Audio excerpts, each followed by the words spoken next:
Saya sudah memilih 5 pertanyaan dari teman-teman saya yang akan saya jawab di video ini berdasarkan pemahaman dan literatur yang saya baca.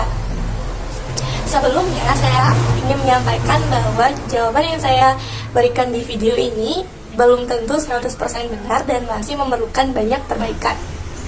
Pertanyaan pertama yang saya pilih adalah pertanyaan nomor 29 dari Putu Angga Pradana. Pertanyaannya adalah, kenapa penambahan asam atau basa dalam larutan bukan penyangga menyebabkan perubahan pH larutan yang drastis? Nah, seperti yang kita ketahui, larutan penyangga itu adalah larutan yang dapat mempertahankan pH dalam kisaran tertentu.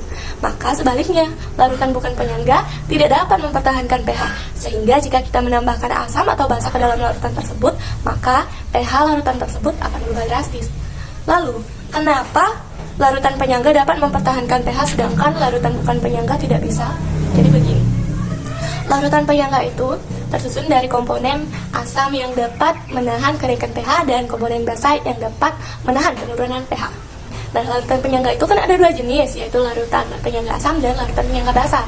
Larutan penyangga asam ini tersusun dari komponen asam lemah dengan basa konjugasinya, sedangkan untuk larutan penyangga basa itu tersusun dari komponen basa lemah dengan asam konjugasinya. Jadi, untuk larutan yang tercampur dari komponen selain komponen yang saya sebutkan tadi, itu adalah merupakan larutan bukan penyangga, sehingga tidak dapat mempertahankan pH. Contohnya, suatu larutan yang terdiri dari campuran KBr dan HBr. Nah, larutan itu terdiri dari campuran asam kuat dengan basa konjugasinya, sehingga larutan tersebut kan termasuk larutan penyangga asam maupun basa. Sehingga jika kita menambahkan asam atau basa ke dalam larutan tersebut, maka otomatis pH larutan tersebut akan berubah drastis. Nah, itu adalah jawaban yang dapat saya berikan untuk pertanyaan ini. Semoga bisa dapat diterima. Oke, next. Pertanyaan kedua yang saya pilih adalah pertanyaan nomor 6 dari Igusti Agung Ayu Kumaradewi. Pertanyaannya adalah, bagaimana cara larutan penyangga mempertahankan pH-nya? Seperti yang sudah saya katakan sebelumnya, larutan penyangga itu ada 2 jenis, yaitu larutan penyangga asam dan larutan penyangga basa. Cara larutan penyangga asam mempertahankan pH-nya yaitu, setiap penambahan H+ atau asam akan dinetralisir oleh ion negatif dari basa konjugasinya. Sedangkan setiap penambahan OH- atau basa maka akan dinetralisir oleh ion positif dari asam lemahnya. Nah, untuk cara larutan penyangga basa mempertahankan pH-nya yaitu, setiap penambahan H+ atau asam akan dinetralisir oleh ion negatif dari basa lemah. Sedangkan setiap penambahan OH- atau basa akan dinetralisir oleh ion positif dari asam konjugasinya. Nah, sekian adalah jawaban yang dapat saya berikan untuk pertanyaan ini. Semoga dapat diterima. Oke, next. Pertanyaan ketiga yang saya pilih adalah pertanyaan nomor 9 dari Gusti Komang Ayu Asri. Pertanyaannya adalah, apa itu VSTP? Kapan menggunakan VSTP? Dan kenapa pada soal ini menggunakan VSTP? Mari kita jawab. VSTP adalah volume gas dalam keadaan standar atau sering disebut volume molar. Seperti namanya, volume molar adalah volume 1 mol gas yang diukur pada keadaan standar, yaitu keadaan pada suhu 0 derajat Celcius dan tekanan 1 atmosfer. Nah, volume STP ini sudah ditetapkan persamaannya, yaitu VSTP sama dengan 22,4 liter per mol. Lalu, kapan kita menggunakan VSTP? Kita dapat menggunakan VSTP ketika kita dihadapkan dengan soal yang berhubungan dengan volume gas standar, seperti contoh soal yang tadi. Di dalam contoh soal, sudah diketahui dan sudah ada clue bahwa pada keadaan standar sebanyak 11,2 liter gas amonia dicampur dengan 1 liter larutan NH4Cl 0,5 molar, jika Kb sama dengan 10⁻⁵, tentukan pH campuran pada larutan tersebut.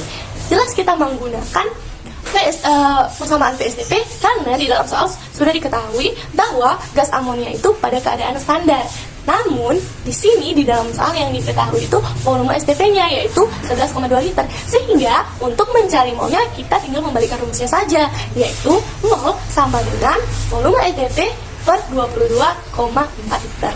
Nah, semoga itulah tadi jawaban saya untuk pertanyaan ini. Semoga dapat diterima. Oke, next. Pertanyaan keempat yang saya pilih adalah pertanyaan nomor 19 dari Komang Sudasta Diva Dinata. Nah, soal yang dia berikan adalah soal hitung-hitungan, yaitu mencari pH. Jadi, mari kita jawab menggunakan tulisan. Suatu larutan penyangga dibuat dengan mencampurkan 200 ml larutan NH4OH 0,1 molar dengan 100 ml larutan NH4Cl 0,1 molar. Lalu, berapakah pH larutan tersebut jika diketahui Kb NH4OH sama dengan 1 dikali 10 pangkat minus 5? Baik, untuk menjawab soal ini, kita buat dulu yang diketahui. Yang diketahui itu adalah volume NH4OH, yaitu 200 ml dengan molaritas 0,1. Kemudian yang diketahui juga adalah volume NH4Cl, yaitu 100 ml dengan molaritas 0,1. Kemudian juga yang diketahui adalah KbNH4OH, yaitu 1 dikali 10 pangkat min 5, atau bisa ditulis 10 pangkat min 5 saja. Kemudian ini adalah yang diketahui di dalam soal. Kemudian yang ditanyakan adalah berapakah pH larutan tersebut. Untuk menjawab pertanyaan ini, maka langkah pertama yang kita lakukan adalah mencari mol masing-masing larutan tersebut. Jadi pertama kita cari mol NH4OH. Caranya adalah dengan mengalihkan volume dengan molaritasnya, yaitu 200 dikali 0,1 sama dengan 20 milimol. Kemudian untuk mol NH4Cl sama volume dikali molaritas, yaitu sama dengan 100 dikali 0,1 sama dengan 10 milimol. Nah, sebelumnya di sini kita sudah mendapatkan bahwa mol NH4OH itu 20 milimol dan mol NH4Cl itu 10 milimol. Lalu, apakah kita perlu membuat tabel MBS, yaitu mula-mula, bereaksi, dan sisa?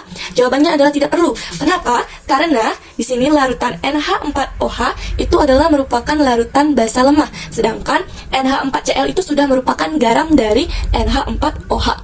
Sehingga kita tidak perlu lagi mencari garamnya menggunakan tabel MBS. Langsung saja kita cari OH-, konsentrasi OH-, karena ini adalah larutan basa. Jadi kita cari konsentrasi OH-nya itu sama dengan Kb dikali mol basa per mol garamnya. Langsung saja kita masukkan 10 pangkat min 5 dikali dengan mol basanya 20 per mol garamnya 10. Kita bisa coret sini, jadinya kita dapat 2 dikali 10 pangkat min 5. Ini adalah konsentrasi OH-nya. Kemudian setelah kita mencari OH-, konsentrasi OH-, maksud saya, kita cari pOH-nya karena ini basa. pOH-nya adalah min log dikali konsentrasi OH-. Itu berapa? Min log dikali 2 dikali 10 pangkat min 5, yaitu 5 min log 2. Ini adalah pOH-nya. Lalu langkah terakhirnya adalah mencari pH. pH dari larutan basa adalah 14 dikurang dengan pOH-nya. Berarti 14 dikurang 5 min log 2. Sehingga didapatkan hasil yaitu 9 plus log 2. Jadi, pH larutan tersebut adalah 9 plus log 2. Pertanyaan terakhir yang saya pilih adalah pertanyaan nomor 30 dari Putu Evan Suharja. Pertanyaannya adalah, apa yang dapat diamati jika di dalam 50 ml larutan penyangga dengan pH 5 ditambahkan 50 ml Aquades? Apa ya? Nah, sebelumnya kita harus tahu nih, Aquades ini apa? Aquades ini bukan ini ya, ini Ades. Dan ini Ades, bukan Aquades. Nah, sebenarnya Aquades itu adalah air yang sudah mengalami proses penyulingan atau sering kita sebut dengan air murni. Nah, sebelum menjawab pertanyaan ini, kita kilas balik nih ke sifat-sifat larutan penyangga. Nah, sifat-sifat larutan penyangga itu antara lain, 1. Mampu mempertahankan pH walaupun ditambah sedikit asam kuat maupun basa kuat. Yang kedua, pengenceran pada larutan penyangga tidak akan merubah pH.